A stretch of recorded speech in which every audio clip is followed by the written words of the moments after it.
सगरଙ୍କ ନିର୍ଦ୍ଦେଶରେ ଅଂଶୁମାନ ଅଶ୍ୱ ସନ୍ଧାନରେ ଯାଇ କପିଳ ମୁନିଙ୍କ ଆଶ୍ରମରେ ପହଞ୍ଚିଲେ ଏବଂ ସ୍ତୁତି ଦ୍ୱାରା ମୁନିଙ୍କୁ ସନ୍ତୁଷ୍ଟ କରି ଅଶ୍ୱ ଫେରି ପାଇବା ସହିତ ପିତୃଗଣଙ୍କୁ କେବଳ ଗଙ୍ଗା ଜଳ ଦ୍ୱାରା ମୁକ୍ତ କରାଇବାର ଉପଦେଶ ଲାଭ କଲେ।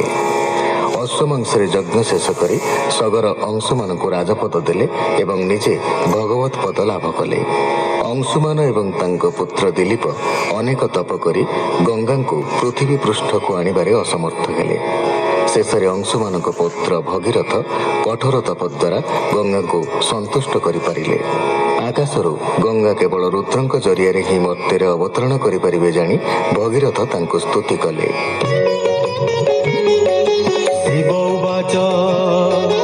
ବୋଇଲେ ଧରିବି ମୁଁ ଶିରେ ଜଟା କଳାପ ଅଭ୍ୟନ୍ତରେ ଜାହ୍ନବୀ ରୁଦ୍ରର ବଚନେ ତକ୍ଷଣେ ଶ୍ରବିଲେ ଗଗନେ ସ୍ୱଭାବେ ବିଷ୍ଣୁ ପାଦ ଜଳ ସୁପୁଣ୍ୟ ସୂଚି ସୁନିର୍ମଳ ଜଳେ ପୁରିଲା ଜଟା ଭାର ଧାରାଏ ତିନ୍ତିଲା ଶରୀର ରୁଦ୍ର ଶରୀର ଜଳ ରାଶି ବହିଲା ଭୂମି ତଳେ ଆସି ଯେ ଗଙ୍ଗା ଭୁବନ ପାବିନି ତାହାକୁ ଭଗୀରଥ ଘେନି ବସିଲା ବାୟୁ ବେଗ ରଥେ ଗଙ୍ଗା ତାହାର ଅନୁପଥେ ପବିତ୍ର କରିବେ ନିପାସେ ଲାଗିଲେ ଯେତେ ନଗ୍ର ଦେଶେ ଧରଣୀ ବିବରେ ପଶିଲେ କପିଳ ଆଶ୍ରମେ ମିଳିଲେ ବିଷ୍ଣୁଙ୍କୁ ପ୍ରଦକ୍ଷିଣ କରି ତହୁଁ ଚଳିଲେ ଶୀଘ୍ର କରି ସଗର ସୁତେ ଯହିଁ ମିଳି ଅନଳେ ଯାଇଥିଲେ ଜଳି ଜଳ ପଶିଲା ତାଙ୍କ ମଧ୍ୟେ ତକ୍ଷଣେ ପରମ ଆନନ୍ଦେ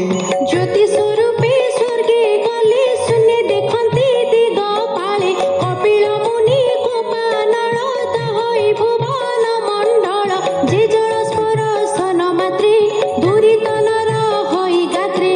ଅନନ୍ତ ଚରଣ ସ୍ପରଶେ ଗଙ୍ଗା ସ୍ମରଣେ ପାପ ନାଶେ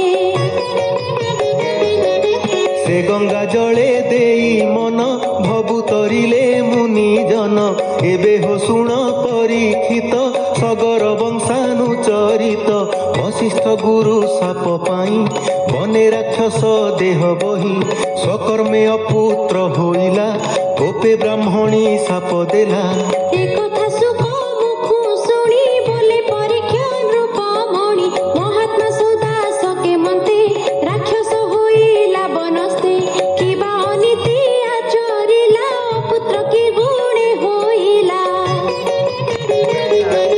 ସୁକ ଉବାଚ ସୁକ କହନ୍ତି ରାଜା ଚାହିଁ ଶୁଣ ହୋ ସାବଧାନ ହୋଇ ସୌଦା ସଚରିତ ଅଦ୍ଭୁତ ଭଜିଲା କର୍ମର ଆୟତ ବନେ ରାକ୍ଷସ ବେନି ଭାଇ ବୁଲନ୍ତି ନର ମାଂସ ଖାଇ ସୌଦାସ ରାଜା ଶସ୍ତ୍ର ହସ୍ତେ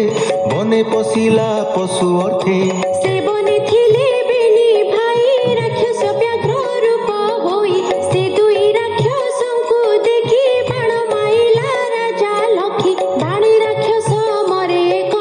ତାର ଭାଇର କର୍ମ ଦେଖ ରାକ୍ଷସ ଭାତୃ ବଧ ଦେଖି ଅତ୍ୟନ୍ତ ହୋଇଲା ଦୁଃଖୀ ମନରେ ବିଚାର କରଇ ଏ ଯେ ମାଇଲା ମୋର ଭାଇ ଏବେ ନିଜ ପୁରେ ଗଲେ କରିବି ପ୍ରତିଫଳ ହେଳେ ଚିନ୍ତିଲା ପ୍ରତିକାର ମନେ ମିଳିଲା ରାଜା ସନ୍ନିଧାନେ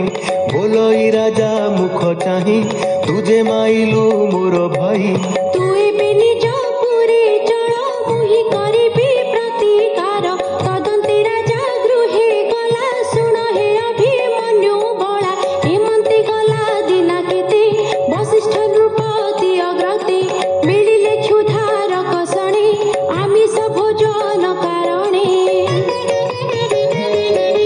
ବୋଲନ୍ତି ନୃପତି ଅଗ୍ରତେ ମାଂସ ଭୋଜନ ଦିଅ ମୋତେ ହେମନ୍ତ କହି ମୁନି ଗଲେ ସନ୍ଧ୍ୟାର ଅର୍ଥେ ଗଙ୍ଗା ଜଳେ ବଶିଷ୍ଠ ଆଗମନ ଚାହିଁ ସୁପକାରଙ୍କୁ ସେ ଅଣାଇ ବୋଲଇ ମାଂସ ପାକ କର ଭୁଞ୍ଜିବେ ବ୍ରହ୍ମାଙ୍କ କୁମର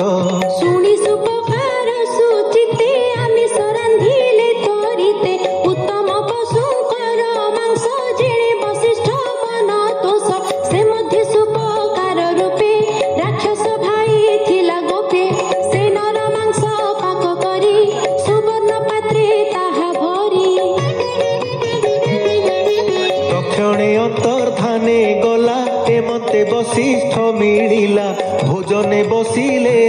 ବରଣେ ରାଜା ସମୀପେ ବିଧି ମାନ୍ୟେ ହେମନ୍ତେ ସୁପକାର ନେଲେ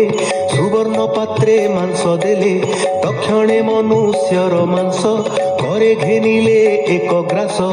ଆଘ୍ରାଣ ନାସା ରନ୍ଧ୍ରେ କଲେ ତକ୍ଷଣେ ତଳେ ପକାଇଲେ ରାଜାର ବଦନ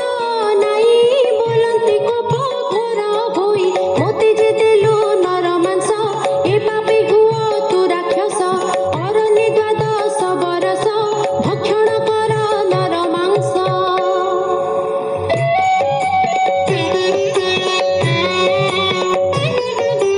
হেমন্ত মুনি বাক্য শুনি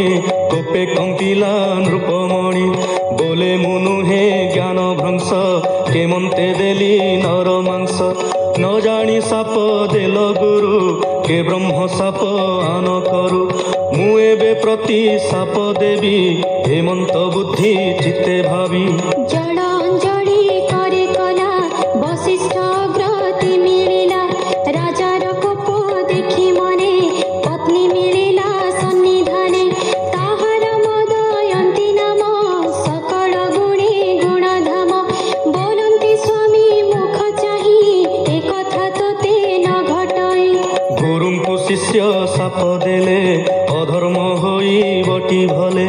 এ কথা কেবে হেন কর তার বচনে নৃপবর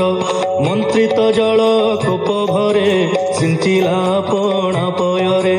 তক্ষণে অজ্ঞান হইলা কর্মাস পাদ বোলাইলা কোপে চাহিলা দশ দিশে সকল মাংস প্রায় দিশে তক্ষণে রাক্ষস শরীরে রাজা পশিলা বন ঘোরে